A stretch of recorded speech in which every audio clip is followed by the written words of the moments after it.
కాశీకి పోయాను రామహరి గంగ తీర్థము తెచ్చాను రామహరి గంగ తీర్థము తెచ్చాను రామహరి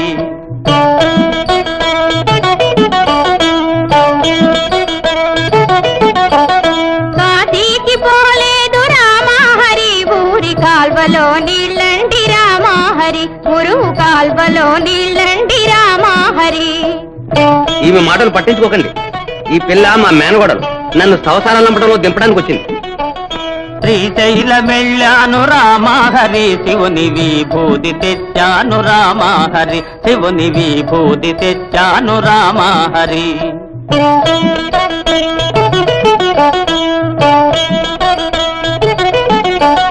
శ్రీశైలం పోలేదు రామహరి శివుని విభూతి తేలేదు రామహరి ఇది కాష్టంలో బూడి